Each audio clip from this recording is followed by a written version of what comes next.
All right, guys, thank God it's Friday. Welcome back. Happy Friday to you guys. Many people have asked, why are we waiting? What are we waiting on? Well, let's think about this for a second. God is brilliant. God, first off, guys, just so you know, the way that I study this, and I don't have a team, I am my own team. It's me, myself, and Irene.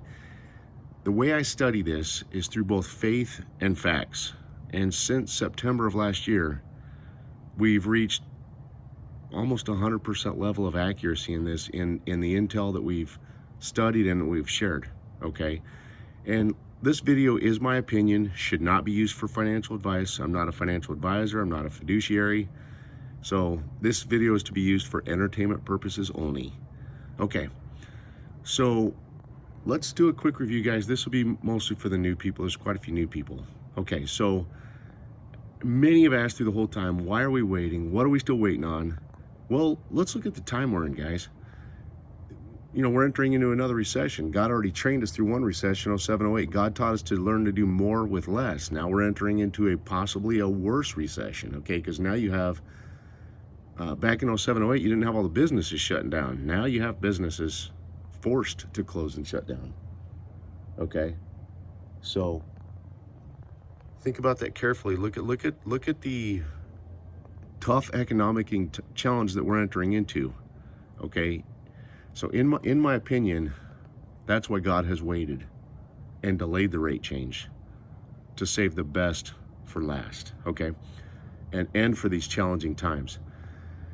So going through last year, looking at all of Iraq's actions, Iraq, you know, based on trade agreements, reconstruction agreements, everything else, they set the stage for this whole rate change all through last year, okay?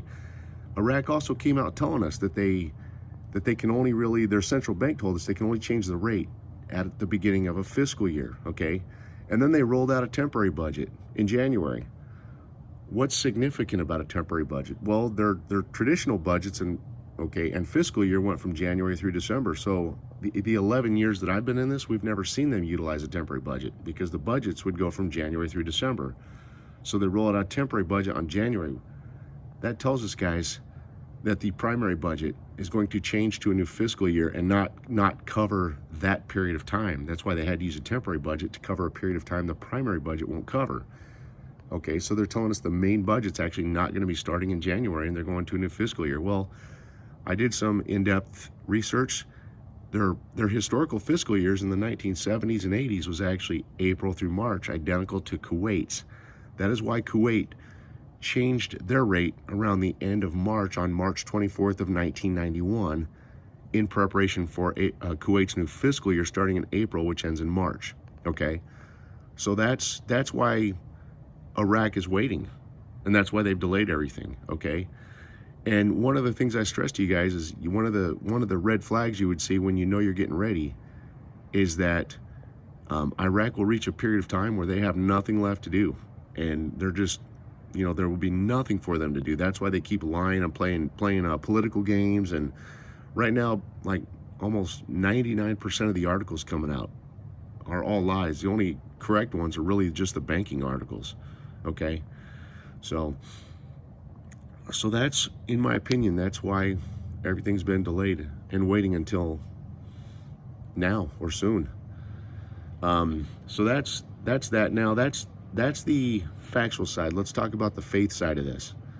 The faith side of this is this.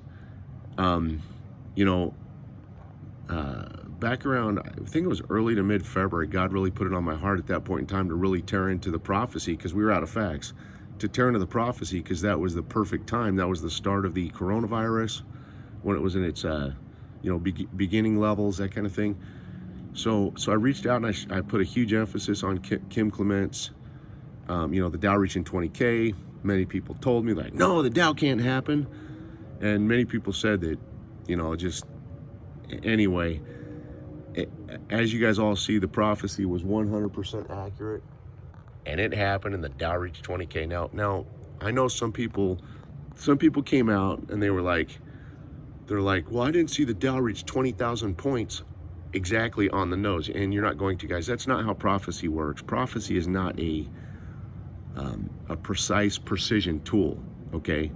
What God meant by 20,000 or by 20,000 points was just, you just need to see it in the 20,000 point range. Okay, it's that simple. It's not a precision instrument where he was telling you had to see exactly 20,000, the number of 20,000. That's not the way it worked. He was just telling you it would reach the 20,000 point range, cut and dry. Okay, so I just want to help clear the air on that so there's no misunderstandings. But as you guys see, prophecy was 100% accurate. Now, my cover art channel shows a picture of an RV, and it shows a picture of kind of like a March 17th banner. Okay, that was a prophetic word that I received. That's been my cover art ever since I've opened or launched my YouTube channel. That March 17th, that was a prophetic word I got from my sister, specific to the Iraq dinar rate change. And what she prophesied to me is that the Dow, or I'm sorry, not the Dow, she prophesied to me that the rate change would occur somewhere around or close to the period of March 17th. And no year was ever revealed though, just sometime around March 17th, year unknown. So as you guys see, this week of March 17th, the Dow reached exactly 20,000 points on March 17th, the date of my prophetic word, guys. That's not coincidence. That's huge confirmation. You have two prophetic words specific to the dinar and the rate change meeting on the same date. Okay, that's not coincidence. Okay, so faith has now walked us up to this period. Okay, so based on my own studies, okay, and from my findings from both faith and facts, I'm strongly of the opinion that the main event is going to be happening this weekend. Okay, that's my opinion from my studies. Now, one of the other things God put it on my heart to do was he put it on my heart to launch an investment group to help you guys out. And I've shared a lot of it with a lot of you guys as to what types of investments we could do. We could cater to real estate investors and do hard money lending. Okay. We can also do construction loans. Those types of loans range anywhere from around 10 to probably 15%. They're very high interest loans, very, very, very good loans, very good way to make money. Okay. So we've talked about doing that. We can create there's gonna be opportunities for everyone, even someone who just maybe has a few 100,000 dinar. There's still gonna be opportunities for everyone, okay? I showed you guys a crypto or a prophetic word earlier in the week from Charlie Shamp. He talked about, foreign currencies and cryptocurrencies. Okay, and as you guys know, the best time to spend money is when no one is spending money. Okay, that's when you get the best deals. So right now you're kind of in that period, and you might have even better opportunities just in a few weeks ahead. Okay, for example, I know a lot of people have talked about real estate. That's a great choice in a bad economic times, because you can get the best deals and most bang for your buck. Okay, we could do some apartment complexes are a great thing to do. You get them real cheap, and then run them for a few years, and when the markets rebound, you sell them at a higher price. Okay, so apartment complexes are a good way to go. Real estate's a good way to go. But anyway, guys, we can do a lot of that together. As you guys see, I always put my phone number and my email address in the bottom left corner of the videos for you guys, so you can communicate with me. Since we're reaching the end and we're starting an investment group, I want you guys to be able to reach out to me and communicate with me and so forth. And also, one of the things I was going to do, remember I shared this with you, I've already talked to my private banker with Wells Fargo Private Client Services. That's a division within Wells Fargo that invests people's money for them. That's their investment division, okay?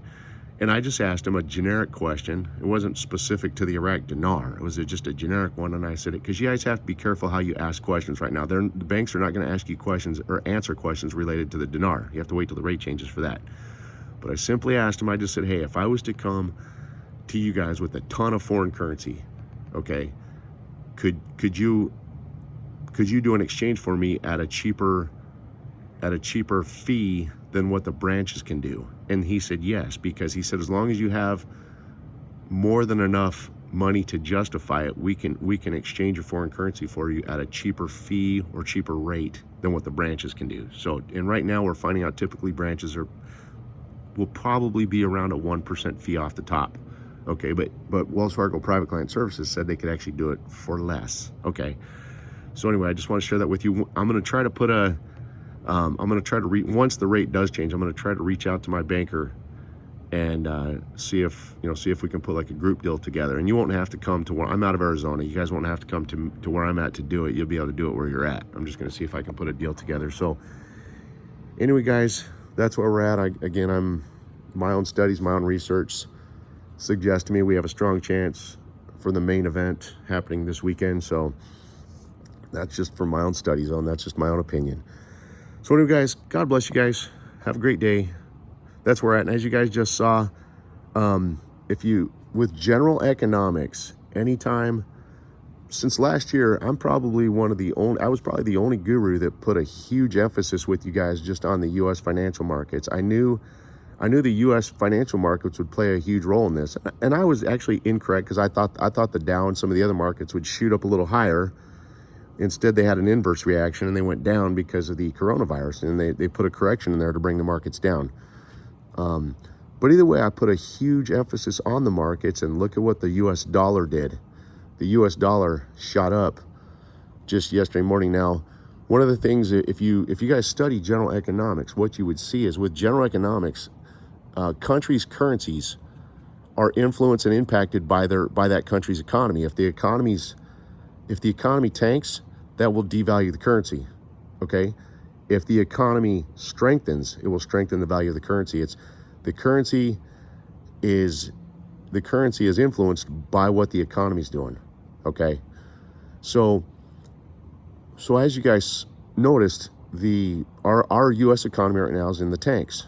Okay, but ironically, yesterday, the U.S. dollar's right now kind of hovering around 102 cents, when the dollar right now should probably be around 90 cents. It's around 102 cents. Okay, now one of the things I shared with you guys on that is, remember, Donald Trump told us, he said we have $35 billion. That means U.S. dollars, 35 billion U.S. dollars.